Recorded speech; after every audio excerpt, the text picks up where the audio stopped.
ya. Jadi saya singkat, saya putus saja. Nanti kalau teman-teman mau nanti saya kasih apa ya, gimana caranya ya? Oh, lihat di YouTube saya, nanti ada itu. Lihat di YouTube saya ada filmnya tadi. Saya kira itu, Mas Agus, teman-teman semua. Kita punya waktu berapa ini? Sedikit. Nggak kerasa ya? Iya, 11.43, tapi kita ada spare waktu untuk peserta gitu. Ya. Walaupun saya nggak yakin ini akan banyak pertanyaan karena mungkin ini kita perlu waktu mencerah, Pak. Iya, itu makanya. Makanya tadi juga saya mau memotong jam 11 tuh, wah ini flowing penjelasannya juga masih menggantung gitu ya. Mendingan kita selesaikan dulu aja. Kalau misalkan ada, saya lihat di chat itu juga belum ada yang nanya gitu, sehingga saya pikir ini peserta butuh apa ya, butuh waktu untuk gitu. Tapi kita coba tawarkan dulu ya Pak Randi ya. Ya. Bapak Ibu peserta, silahkan kalau ada yang mau ditanyakan gitu atau mungkin sharing juga boleh terkait dengan sharing. Ini Bu Novita dari Kabupaten mana Bu? Bapeda. Silakan Bu. Silakan bisa unmute Bu Novita.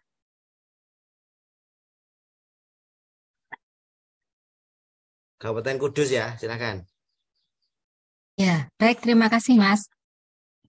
Mendengar penjelasan Pak Randy itu sebenarnya roaming itu tadi Mas, tapi saya berusaha untuk mencerna. Dan ini saya kaitkan dengan rencana Kudus di 2000 RPJP-nya. Tadi sempat Pak Randy menyatakan bahwa RAN RPJPN 2545 itu di maritim ya Pak. Nah ini tindaknya di Kudus, kan tidak ada laut Pak. Ini untuk menuangkan keselarasannya seperti apa Pak? Satu itu. Terus yang kedua, dalam menuangkan atau merumuskan tujuan, visi, dan misi tadi kan tidak forecast, tetapi predik. Lah, langkah-langkah untuk masuk dalam kategori predik itu seperti apa? Terus kemudian yang ketiga, skenario cadangan itu tidak dituangkan dalam dokumen. Lah, dalam pelaksanaannya seperti apa Pak Randy? Sementara itu dulu, terima kasih. Ya, Mbak. Langsung Pak. Mbak Novita, yang pertama memang harus ada rencana aksi ya untuk Indonesia Negara Maritim 2045, harus ada rencana aksi tematik. Itu yang saya bilang. Yang pertama adalah Indonesia Negara Maritimnya yang di dalam RPJPN, ini saya mohon maaf nih Pak Menteri, Pak Desmen, itu masih banci. Ya, masih banci, jadi masih belum clear, belum ajak, belum jejak gitu ya. Bahasa Indonesianya apa ya? Belum jejak gitu ya. Belum tegak, tangguh, berdiri di atas fondasi yang kuat gitu ya. Jadi masih banyak lubang diskonstruksinya. Masih banyak celah untuk mendekonstruksi argumentasi bahwa Indonesia Negara Maritim itu perlu. Itu masih banyak ya. Jadi andaikan pun itu memiliki kebijakan yang kuat, maka perlu dibuat rencana aksi tematiknya. Ya, misalkan negara maritim di sektor industri manufaktur itu apa? Negara maritim di sektor jasa itu apa? Negara maritim di sektor pertanian itu apa? Loh ya. Negara maritim di sektor air dan bendungan itu apa? Itu Mbak. Ya, itu belum ada. Nah, itu Mbak harus nanti di Gunung Kidul mana? Kudus ya harus berpikir. Mbak jangan tanya. Mohon maaf ya Mbak, skenario planner nggak boleh nanya, Mbak harus mikir. Nggak boleh nggak boleh menunggu petunjuk teknis dan pedoman umum dari pusat atau dari atasan. Anda harus proaktif untuk berpikir, ya, gitu. Jadi jangan menunggu, tapi Anda harus mikir gimana landlocked area seperti Kudus mampu beradaptasi dengan tematik negara maritim di daerah landlocked. Gimana tuh? Harus mikir, Mbak. Ya. Nah, di pusat masih belum, tapi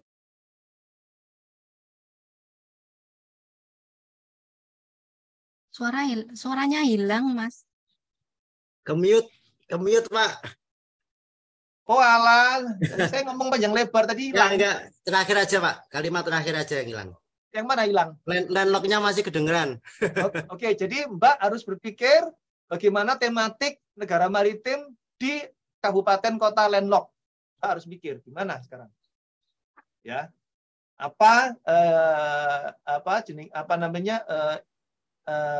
Change yang rantai supply chain yang Anda bisa masuk di situ dalam konteks Indonesia sebagai negara maritim. Ya, itu apa? Pikiran Mbak tadi itu masih berpikiran sektor loh, Mbak, ya. Maaf ya. Seolah-olah negara maritim itu harus negara yang punya laut. Ingat ya, Swiss itu nggak punya laut, tapi dia negara dagang. Nah, dia negara dagang. Dia menjual perdagangannya. Kalau menjual perdagangannya berarti dia butuh maritim. Dia memiliki maritim yang kuat. Swiss itu kalau nggak salah nomor 11 dunia negara yang mempunyai kapal dagang. Ship itu ya, kapal kontainer itu ya. Terbanyak dunia nomor 11 itu malah Swiss, negara landlocked, Mbak, ya, itu. Oke. Kemudian yang ketiga apa tadi ya? Lupa saya. Apa Mas Agus? Kedua, Pak.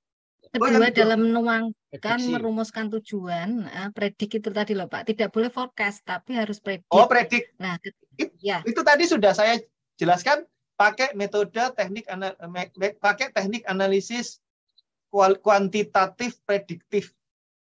Ya, pakai kuantitatif prediktif. Datanya pakai data dengan sampling tinggi, dengan data sampling N tinggi. Data N tinggi itu adalah lebih dari 1 juta. Contoh, Susenas itu sumber datanya adalah 400.000 penduduk. Sakernas ya, Susenas ya. Kalau Sakernas itu 50.000 penduduk. Nah, harus sebesar itu samplingnya. Dan nanti disesuaikan aja secara statistik dengan kondisi di Kudus. Ya. Jadi pakai teknik kuantitatif prediktif. Nanti modelnya bisa pakai korelasi, ya, pakai model korelasi gitu. Yang ketiga apa, Mbak? Yang ketiga, skenario cadangan tidak dituangkan dalam dokumen. Pelaksanaannya itu seperti apa, Pak? Oke, sama dalam lampiran, tapi lampirannya nggak perlu diterbitkan. Jadi misalkan nanti kan ada peraturan presiden nomor X tahun 2023 tentang RPJPN gitu ya. Nah, itu nanti ada batang tubuh, lalu ada lampiran 1, buku induk, lampiran 2, rencana tematik, ada 4 apa 5 gitu. Buku ke-7 itu contingency plan. Nah, itu nggak diterbitkan. Sama seperti buku induk, buku 1, lampiran 1, tapi tidak diterbitkan. Ya. Gitu, Mbak. Oke, cukup Bu Terima Novita. kasih, Pak. Terima kasih. Baik, penjelasannya Pak Randy sudah cukup menjawab apa yang disampaikan Bu Novita. Kita buka lagi. Kita langsung ngalir saja ya Pak Randy. Iya, Mas. Silakan Bapak Ibu yang lain bisa menyampaikan kalau misalkan ada yang mau ditanyakan. Ini memang butuh Pak. Itu yang saya dari depan sudah ngomong ya Mas ya, saya nggak salah ya. Memang butuh pemahaman yang kuat gitu.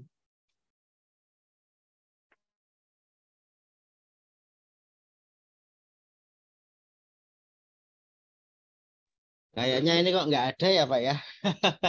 Gimana ini? Berat, emang berat Pak, saya akui Mas. Ya. Pak Randy, kita juga bisa mengundang ini dari Pak Heri atau Pak Gede juga. Kalau ada yang bisa dikomentari juga ini untuk memperkaya diskusi juga. Monggo. Oh iya, ini terima kasih ini Pak Heri sudah mengupload Scenarios Project apa ini ya? Saya belum baca. Monggo Pak Heri. Ya, mudah-mudahan itu sebagai sebenarnya penjelasan yang detailnya tadi sudah dikemukakan oleh Pak Randy, tapi ini barangkali bagian kecil saja apa yang bisa kita cuplik dari apa yang sudah dijelaskan oleh Pak Randy. Nah, setidaknya begini, memang melihat ke masa depan itu bukan hal yang mudah ya, apalagi ada faktor-faktor prediksi. Tapi yang penting kita punya tujuan dulu, itu yang tadi melandasi betul-betul. Jadi dari Ibu dari Kudus tadi juga sudah menjelaskan tujuannya sekarang mau kemana sih kita ini. Nah, tadi contoh Jogja itu juga saya bisa dengan mudah mentransfer menjadi contoh untuk Indonesia gitu ya. Jadi kita perlu driving force yang seperti apa. Kita identifikasi dulu lah driving force itu. Nah, dari situlah kita memulai menyusun alternatif apa yang bisa kita ambil. Tapi jangan lupa, ini bukan tugas satu orang loh ya. Ini tugas tim. Karena nanti banyak pihak, kalau kita bisa mengerjakan bersama, mungkin jauh lebih baik hasilnya. Dan itulah nanti pada saatnya kita akan berbicara ke mimbar politik, akan berbicara ke mimbar lain yang bersama publik ya. Nah, ini akan memerlukan legitimasi kebersamaan. Pada akhirnya kita akan bisa menyusun suatu, kalau gitu kita sepakat ke arah ini kita mau menuju. Nah, juga jangan dilupakan, ini partai ya, sistem partai kita itu kadang-kadang punya baik uncertainty maupun certainty di dalam pola ataupun cara mereka menggelar tujuan-tujuannya. Justru kita sebagai rakyat, saya sebagai rakyat, itu lebih banyak mengamati mana sih yang paling bisa, yang paling alternatif, yang paling logis, yang mungkin kita capai. Katakanlah tadi, yang kata Pak Randi, negara maritim, kemaritiman yang akan kita bangun. Meskipun masih goyah, gitu, masih belum ada, memang betul. Ini kan salah satu alternatif. Nah, disitulah barangkali nanti kita secara bersama-sama mulai menata. Tapi waktunya ini semakin pendek, action-nya nggak ada gitu. Dari pihak pemerintah ataupun legislatif belum mulai berbicara gitu, karena masih nunggu siapa presidennya. Ini kan artinya marilah kita sama-sama. Ini masuk dalam uncertainty, Pak. Itulah saya bilang, bagaimana kita membuat suatu kontingensi skenario. Ya, kalau uncertainty-nya banyak, itu gimana kontingensi rasionya? Nah, para pemikir seperti bapak-bapak inilah, para perencana inilah yang diharapkan mampu memberikan input-input yang positif di dalam supaya kalau memang kemaritiman menjadi agenda nasional, tentunya skenario seperti apa sih? Maritim yang seperti apa sih? Negara yang seperti apa sih? Gitu. Sehingga kita bisa mengatakan Indonesia maju itu karena maritimnya maju gitu. Kayak orang Solo bilang, nek Solo aman, negara aman gitu, katanya gitu. Bukan Jogja aman, tapi negara aman. Barometer politik katanya, Pak. Nah itu, termometer politiknya juga harus kita garap. Saya kira itu Pak Randi, terima kasih sekali. Ini pembelajaran bersama buat saya juga, karena banyak sekali kepahaman dari mulai 1 sampai 6 tadi, 7 ya, atau 6 ya. 6, itu yang barangkali 8. Yang 2 saya nggak baca. Ya. Baik, saya kira itu. Terima kasih Pak Randi. Iya, terima kasih Pak Heri. Ini sebetulnya memang ada slide yang belum tersampaikan ya Pak Randi ya. Banyak. Praktek sektor energi itu mungkin nanti jadi bacaan dari Bapak Ibu gitu ya Pak Randi ya. Ya. Di rumah gitu. Nah ini ada pertanyaan dari Bu Sarah ya ini ya. Jadi Bu Sarah ini menanyakan, bentar saya tak buka dulu, sulit sekali juga. Oke. Dari Sarah Bapeda Provinsi Kalimantan Selatan, apakah scenario planning berangkat dari permasalahan? Dari penjelasan salah satu contoh. Enggak. Oke, silakan Pak Randi kalau mau ditanggapi. Tidak, Bu Sarah, skenario planning tidak berangkat dari permasalahan, tapi berangkat dari impian yang digambarkan menjadi kenyataan di masa sekarang. Bayangin itu. Impian 30 tahun, bentuknya kayak apa? Anda gambarkan, lalu Anda hadirkan saat ini. Jadi permasalahannya adalah bagaimana Anda menggambarkan keinginan Anda di tahun 2050. Permasalahannya bukan yang Anda hadapi sekarang. Karena permasalahan sekarang boleh jadi 2 tahun, 3 tahun, 5 tahun sudah nggak ada. Sudah nggak ada. Sudah obsolete. Ya toh? Gitu. Contohnya apa? Handphone MacBook iPhone Max 13 udah obsolete sekarang, udah muncul yang 14. Bahkan katanya yang generasi platinum yang 15 katanya udah muncul tuh. Beberapa konsumen tertentu. Gitu. Jadi udah obsolete. Jadi permasalahan bukan yang sekarang Anda hadapi, tapi permasalahannya adalah Anda diminta untuk menggambarkan keinginan Anda di tahun 2050 secara jelas dan Anda hadirkan sekarang. Bentuknya itu kayak apa? Ada berpikir keras kan kita ya. Ya tadi itu. Kayak ini ada Mas Herdi ya tadi ya, saya dengar ya. Nah, gimana menjadikan apa Mas sungai apa Mas? Di Kota Waringin itu sungai apa Mas? Sungai Kumai atau Sungai Arut, Pak? Sungai Arut itu menjadi seperti di Korea, di Seoul. Kemudian transportasinya seperti di Venesia. Kemudian kapalnya itu, perahu botnya itu menggunakan baterai, tidak menggunakan diesel. Baterainya itu di-charge 10 tahun sekali. Tidak setiap 300 km sekali. Nah, saya punya Ioniq itu, Ioniq 5. Saya pakai ke Jogja. Kalau pakai bensin, saya 7 jam, 8 jam nyampe Jakarta Jogja. Sekarang kalau pakai Ioniq, saya 16 jam. Tahu nggak kenapa? Harus ngecas 2 kali. Karena Ioniq Ngecasnya lama, Pak. kali ngecas butuh 4 jam, Mas. Tidur, Pak. Kali Orangnya juga ngecas, Pak. Sekarang ngecas, saya naik Gojek ke Jogja, balik lagi ya mahal jadinya.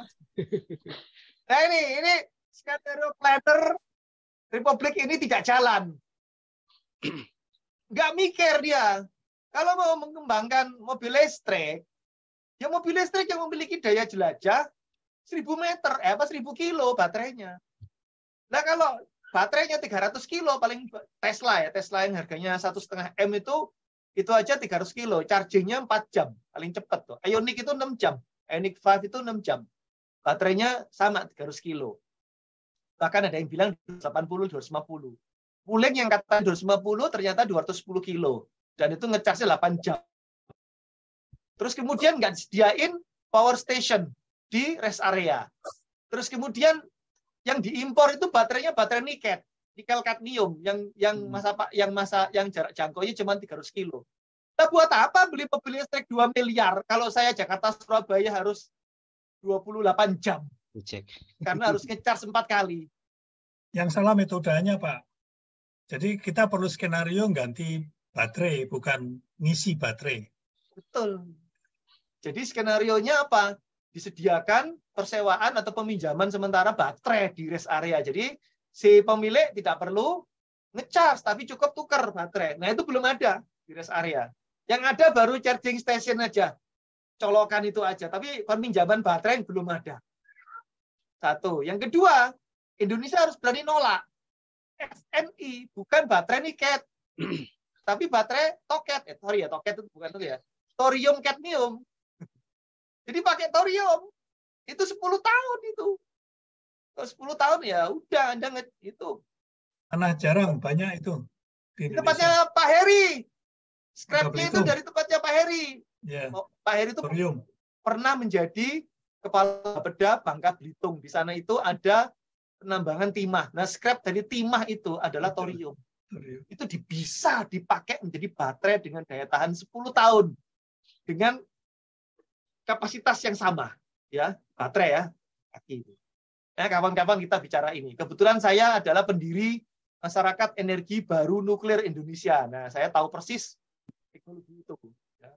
Kemarin baru mendeklarasikan Indonesia 2030 akan memiliki reaktor nuklir bahan bakar thorium dengan kapasitas 8 gigawatt.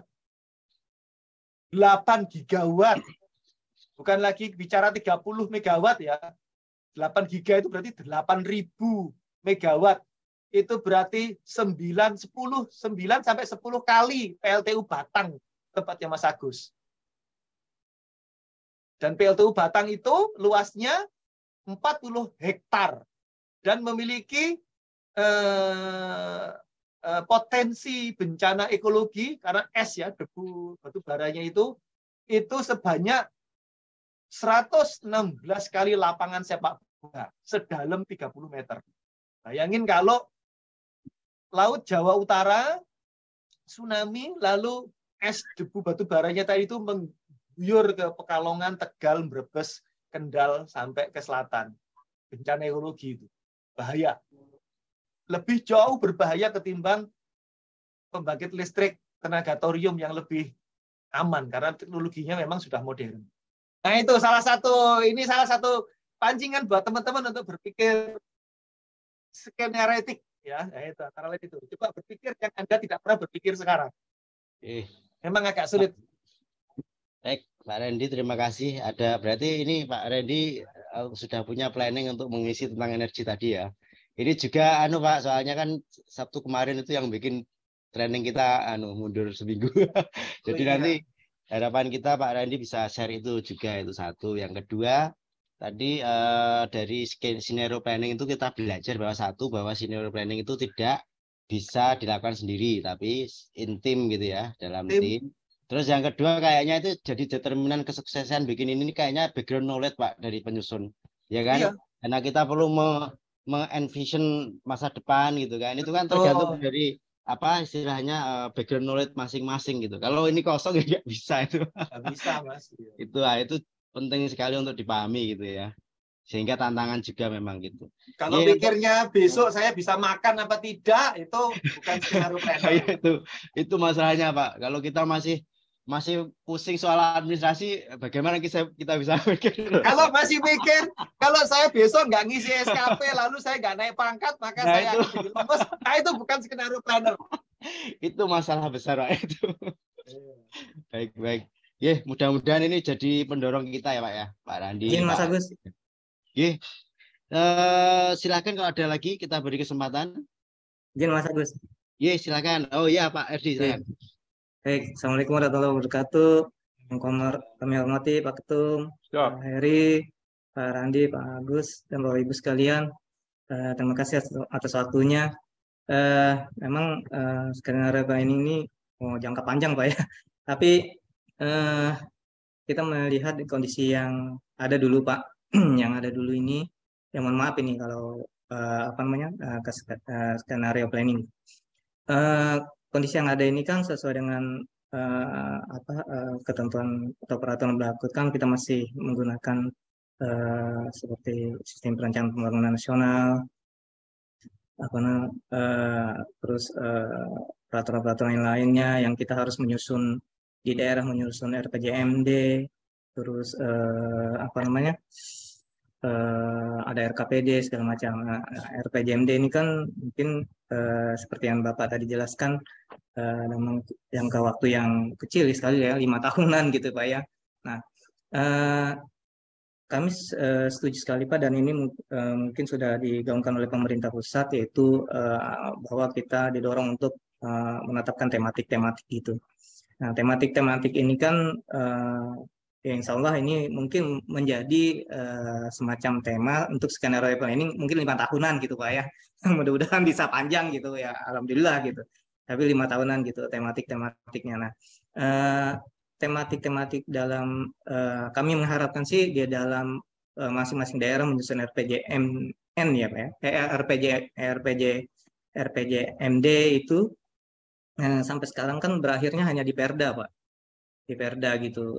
Terus tidak sedikit sekali dalam hal ini karena proses perencanaan itu di pembinaannya di Bappenas itu sedikit sekali masukan-masukan dari Bappenas nanti untuk sinkronisasi antara RPJMN dengan RPJMD-nya ini seperti apa gitu. Kadang-kadang sinkronisasinya pada saat penyusunan RKPD gitu baru disinkronisasikan. Padahal harusnya dari awal, dari penetapan menurut kami dari awal dari RPJMN ini dengan RPJMD itu sudah proses sinkronisasi, sehingga di situ tematik yang diinginkan oleh pemerintah pusat dengan di daerah ini bisa sinkron sejak dari awal gitu.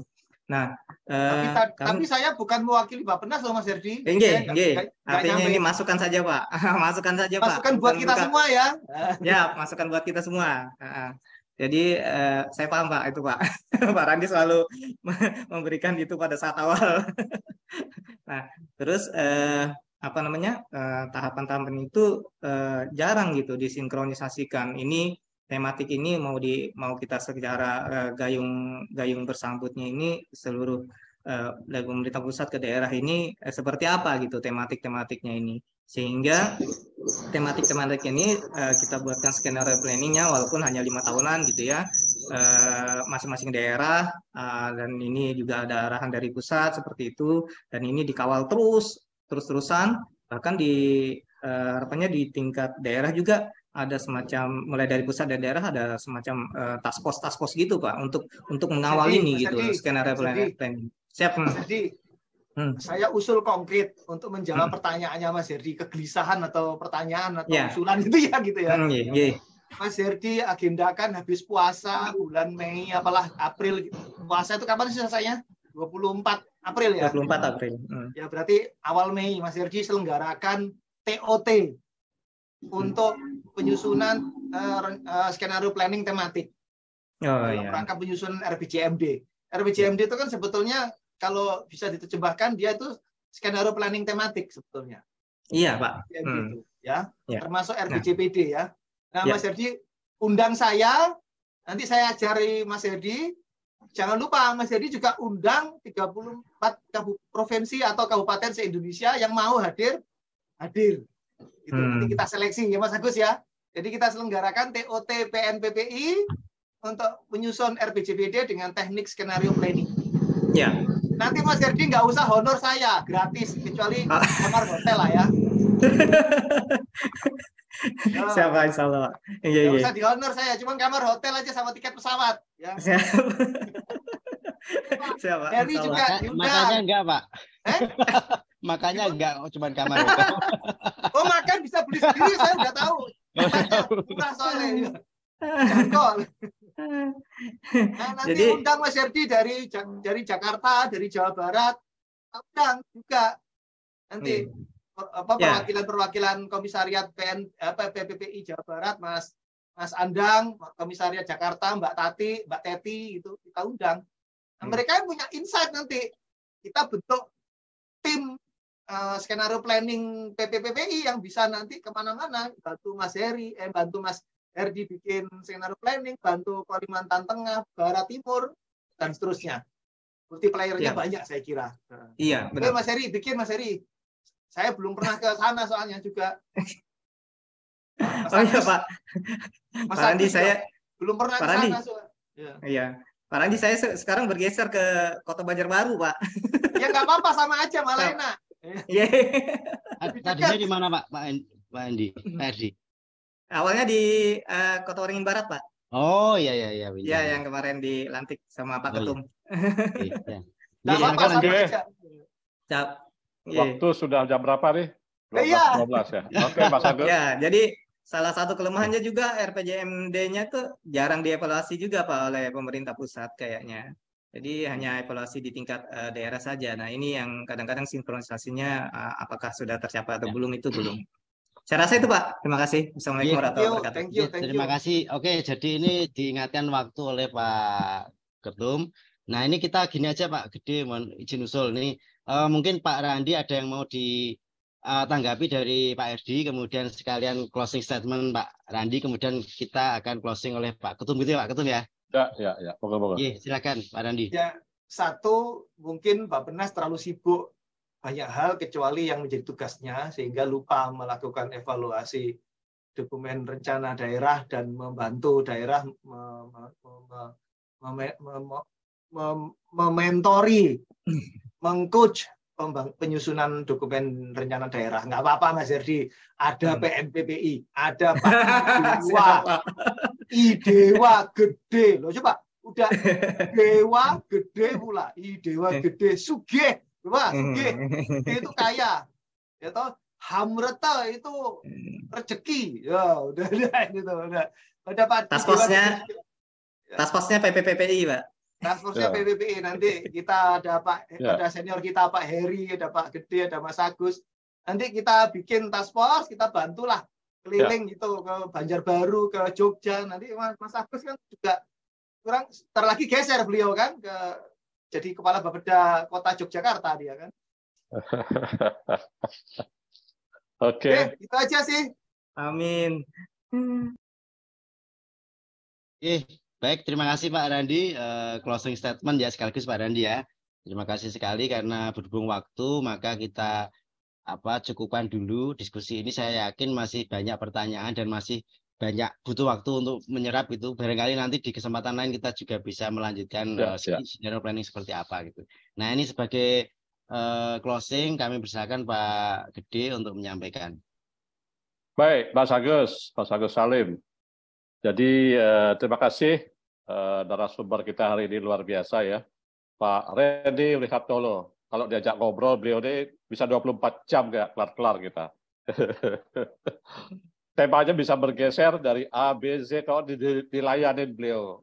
Jadi luar biasa. Saya heran. Kayaknya textbooknya banyak benar ini. Ngomong A bisa, ngomong B bisa, ngomong C bisa. Ini luar biasa. Saya kagum dengan vokalnya ya. Mas Randy ini stabil ya. Ini dari argo dipencet gitu. Ya, tadi itu. Sampai akhir tujuan ya. Sampai merespon tanya jawab itu vokalnya terus terang stabil ya. Tidak hanya itu, tapi penyajiannya juga terstruktur. Jadi luar biasa. Kebetulan saya ini dengan Prof. Heri Suhermanto ini kecil-kecilan sebagai musisi ya Prof ya, mengagumi musik-musik klasik rock ya. Kita bersama ya. Saya dikirimin beberapa lagu-lagu klasik rock oleh beliau, jadi sama idenya chemistry-nya.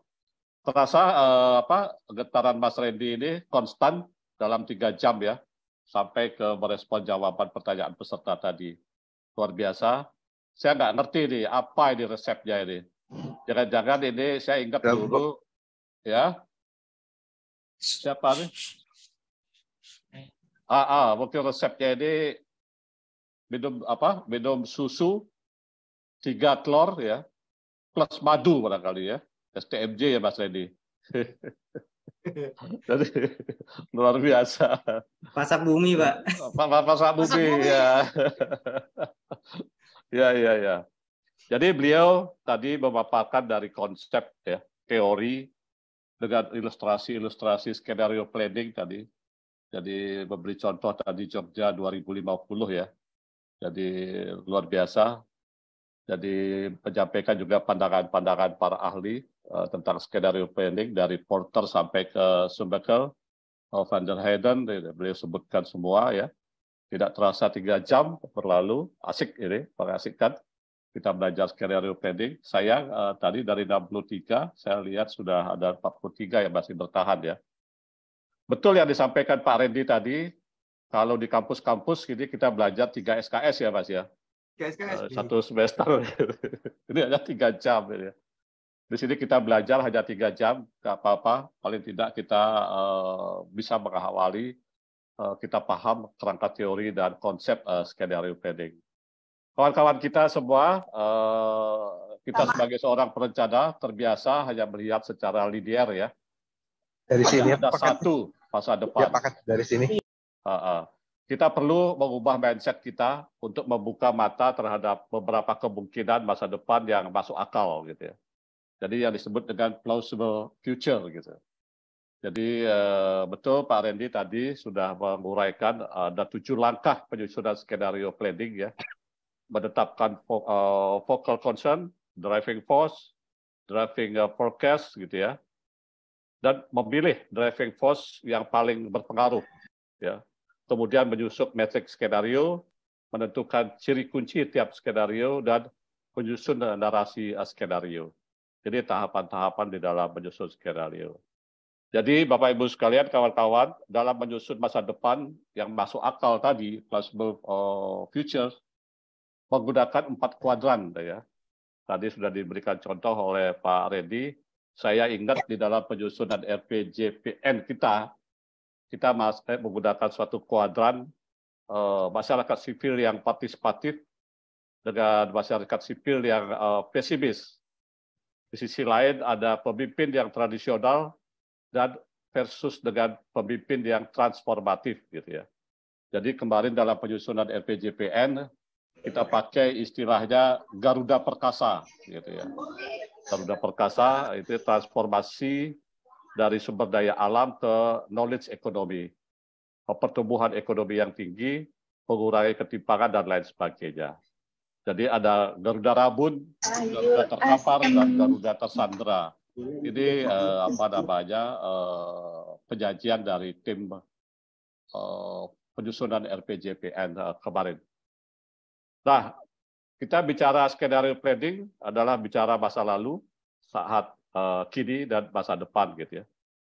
Jadi saya kembali mengutip mungkin Mas Reddy sudah menyampaikan tadi, menurut Porter di dalam Regland tahun 2002 menyebutkan bahwa skenario planning adalah pandangan yang konsisten tentang apa yang dapat terjadi di masa depan, bukan perkiraan, tetapi suatu kondisi, situasi, atau keadaan di masa depan yang masuk akal dapat terjadi.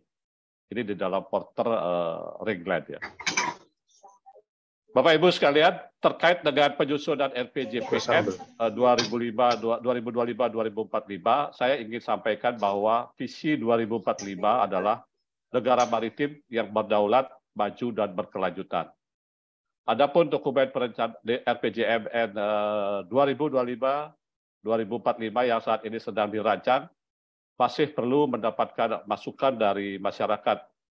Kalau mengikuti istilah Pak Heri Suhermanto itu perlu ada mimbar gitu ya, mimbar politik dan mimbar-mimbar lainnya, mimbar dengan perguruan tinggi, NGO, dan dunia usaha.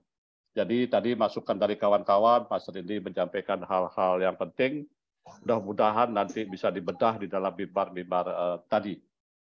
Kawan-kawan semuanya, mengupas skenario planning lebih mengasihkan kalau kita langsung melakukan simulasi kasus. Nah, ini tadi disampaikan oleh Mas Reddy. Jadi mungkin kita bisa ambil kasus-kasus masa depan di setiap provinsi, kabupaten, kota, di tempat kawan-kawan yang hadir hari ini bertugas gitu ya. Dalam kesempatan yang baik ini, nggak ada itunya lagi. Saya mengajak kawan-kawan undang kawan-kawan yang hadir dalam acara workshop atau training. Hari ini kita adakan suatu training tatap muka nanti ya, membedah kasus-kasus dari kementerian lembaga, provinsi, dan kabupaten kota. Kita susun skenario planning. Kami PPPI berkolaborasi dengan SPMI siap memfasilitasi belajar langsung praktek sehingga kawan-kawan pulang sudah membawa oleh-oleh skenario planning gitu. Jadi Bapak Ibu sekalian, kawan-kawan, selain training reguler Sabtuan yang hari ini kita laksanakan, kami telah menawarkan training tatap muka dalam bentuk workshop gitu ya. Perlu dicatat di sini ada 5 training yang sudah kami tawarkan melalui web SPMI. Yang pertama adalah penyusunan policy paper dan publikasi ilmiah. Ini sangat penting sebagai persyaratan untuk bisa mengikuti uji kompetensi. Yang kedua adalah workshop pembangunan aplikasi internal untuk monitoring dan evaluasi hasil perencanaan pembangunan. Ini juga sangat penting sebagai seorang perencana, perlu didukung oleh penguasaan data untuk perencanaan sampai dengan pembantuan dan pengendalian. Yang ketiga adalah penyusunan RPD gitu ya. Ini mungkin di provinsi dan kabupaten sudah terlaksana, tapi masih banyak provinsi kabupaten yang belum memiliki RPD. Ini wajib di tengah-tengah masa transisi kepemimpinan saat ini.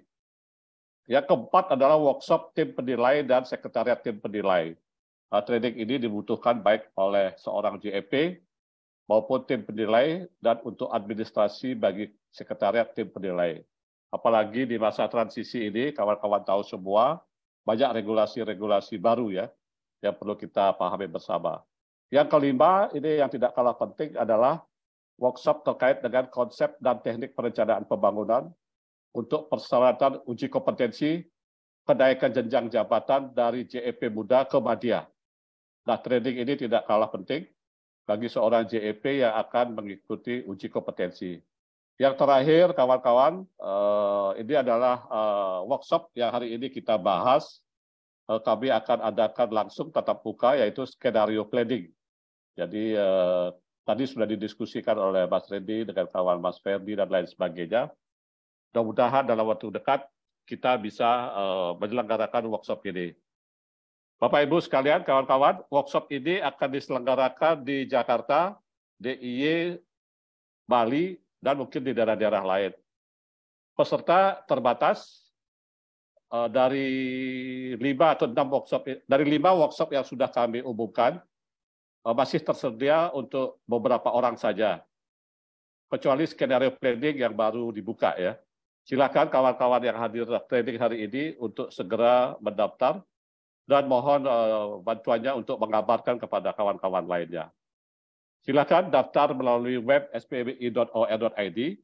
Dalam web juga sudah disiapkan surat penawaran dari PNPPI yang bisa digunakan sebagai permohonan kepada untuk mendapatkan izin dari pimpinan kawan-kawan Dan yang terpenting adalah dukungan pendanaan untuk mengikuti training atau workshop. Silakan dimanfaatkan sebaik-baiknya peluang ini.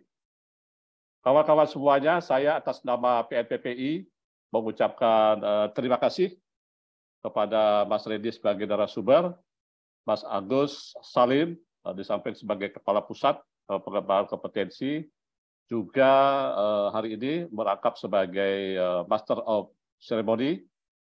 Demikian juga senior saya sekaligus mentor dan Direktur SPMI, Prof. Heri Suhermanto, kawan-kawan tim pendukung pelaksana training, kolaborasi PNPPI dengan SPMI. Saya ucapkan sekali lagi banyak-banyak terima kasih. Ini bisa terselenggara karena kawan-kawan ini tim semua bekerja. Terima kasih yang saya hormati kawan-kawan yang setia hadir mengikuti training Sabtuan PNPPI. Selamat berakhir pekan bersama keluarga. Semoga kita semua senantiasa dalam lindungan Tuhan Yang Maha Esa. Amin. Salam perencana bangkit PPPI. Salam berencana, bangkit PPPI. Salam berencana, bangkit PPPI. Sekali lagi, masih ada berapa orang nih? Masih ada berapa orang nih, Mas Agus? Oh, masih ada 46, masih banyak ini. Wow, biar rame. Salam perencana, bangkit PPPI. Salam berencana, bangkit bangkit PPPI. Masih sepi nih, suaranya Mas Freddy aja kedengaran ini, Mas Ferdi. Yang lainnya mungkin kameranya aja yang hidup ya. Oke, sekali lagi deh, terakhir. Salam perencana, bangkit PPPI. Salam berencana, bangkit PPI. Salam berencana, bangkit PPPI. Assalamualaikum warahmatullahi wabarakatuh. Waalaikumsalam. Santi. Oh. Matur nuwun. Sampai ketemu lagi teman-teman. Ketemu lagi Pak Randi, terima kasih Pak Heri. Yang mau pembicaraan sama saya baru bisa tanggal 31 Maret. Weh, Ya. Ramadan di Hati-hati. Jepang. Yes, selamat semoga lancar. Pak Heri, Pak saya Randi pantau. perjalanannya. Terima kasih Pak Gede. Mohon Selamat. teman-teman. Yuk, Mas Agus. Yuk, Mas Heri. Monggo.